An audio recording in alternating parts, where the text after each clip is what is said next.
शहीद स्मारक पर अमर अनशन पर बैठे नरेश मीणा एक बार फिर विवादों में हैं। इस बार उन्होंने अपने ही समर्थक को थप्पड़ मार दिया। मामला उस वक्त गर्मा गया जब कुछ समर्थक पेड़ की छांव में बैठे थे और मीणा के बुलाने पर नहीं उठे। गुस्से में मीणा ने उनके पास जाकर मारपीट शुरू कर दी। इस घटना का वीडियो सोशल मीडिया पर तेजी से वायरल हो रहा है। मीणा ने खुद स्वीकार किया कि उन्होंने चांटे मारे और कहा कि यही उनका अंदाज है, वो इसी तरीके से काम करते हैं। थप्पड़ खाने वाले समर्थक मुकेश ने भी प्रतिक्रिया दी और कहा गलती उसकी थी और अगर नरेश मीणा जान भी ले ले तो कोई बात नहीं, कोई दिक्कत नहीं है। इससे पहले टोंक उपचुनाव के दौरान आपको बता दें, नरेश मीणा ने एसडीएम को थप्पड़ मार दिया था और इस मामले में वो सुर्खियों में रहे थे, जेल जाकर वापस आए।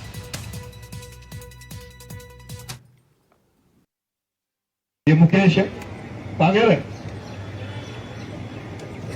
आज करवा दिया तूने बाउंड मेरा। देखो साथियों, भाई साहब मेरे पिता से बढ़ के हैं, भाई साहब मेरे पिता से बढ़ के हैं। और मैं बताना चाह रहा हूं, जिस न्यूज वाले ने जो न्यूज दी है, आप बबंडर मत फैलाओ। मैंने क्लियर बता दिया ये बात, गलती मेरी थी। भाई साहब बार बार इशारा कर रहे थे, मैं वहां बैठा हुआ था, मैं यहाँ पे आया नहीं था। ये गलती मेरी थी, मैं स्वीकार कर रहा हूँ इस चीज को, गलती का कि वाकई में मेरी गलती थी। और भाई साहब ने एक चाटा मारा है।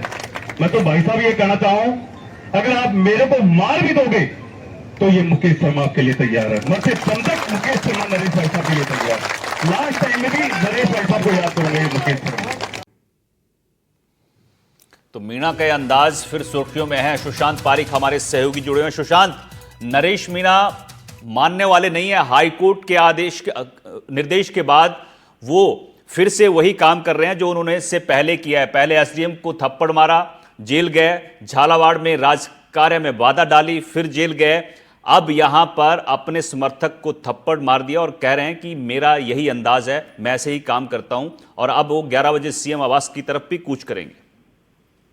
बिल्कुल, वो 3 दिनों से वहां पे धरना दिए हुए हैं और कल चूंकि गर्म दिन था और जिस तरह से हमने अभी वीडियो देखा है, उनका जो समर्थक वहां पेड़ की छांव में बैठे थे, मुकेश और उनका एक साथी, और उन्होंने नरेश मीणा ने आवाज दी लेकिन वो नहीं आए और फिर वहां जाकर उन्होंने उनके चांटे लगाए हैं। और ये इस तरीके की घटना नरेश मीणा की राजनीति का एक हिस्सा है, उनका एक तरीका है। वो समर्थकों पे जिस तरीके से अपनत्व भी रखते हैं और इस तरह का बिहेव भी हमने कई बार उनको डांटते फटकारते भी पहले देखा है। और ये नरेश मीणा के समर्थक मुकेश को हमने सुना, उनके जो साथी हैं वो कह रहे हैं कि वो अगर जान भी ले लेंगे तो अभी उनको कोई दिक्कत नहीं है। तो दोनों तरफ से आप बॉन्ड देखिए किस तरह का है। लेकिन फिर भी इस तरह की तस्वीरें हमने कई बार किरोड़ीलाल मीणा की सियासत में देखी हैं, कई बार हनुमान बेनीवाल के मंचों पर भी देखी है, कैसे समर्थकों पे वो भड़क जाते हैं। उसी तरह की जो है तस्वीर हमें दिखाई दी। और आज वो 11 बजे उन्होंने घेराव का ऐलान कर रखा। हालांकि पुलिस जाब्ता प्रबंध पूरा रहेगा, सीएम हाउस तक उनको नहीं जाने दिया जाएगा, लेकिन महत्वपूर्ण रहेगा कि आज किस तरीके से नरेश मीणा वहां से कूच करते हैं। बिल्कुल, तो मीणा का अंदाज है, लेकिन हाईकोर्ट की हिदायत के बाद भी ये मानने वाले नहीं है। अच्छा, ये बताइए कि 11 बजे ये सीएम हाउस की तरफ कूच करेंगे, वहां पर किस तरह की तैयारियां की गई हैं? जैसे आप बता रहे हैं कि वहां तक पहुंचेंगे नहीं, लेकिन इनकी कोशिश रहेगी कि आगे बढ़ें, तो वहां पर किस तरह की तैयारियां हैं ग्राउंड पर? देखिए, पुलिस जाब्ता रहेगा, पूरे इंतजाम रहेंगे। इससे पहले भी हनुमान बेनीवाल या दूसरे नेताओं ने जब जब कोशिश की है, वहां तक पहुंचना संभव नहीं है क्योंकि चारों तरफ सिक्योरिटी लेयर होती है।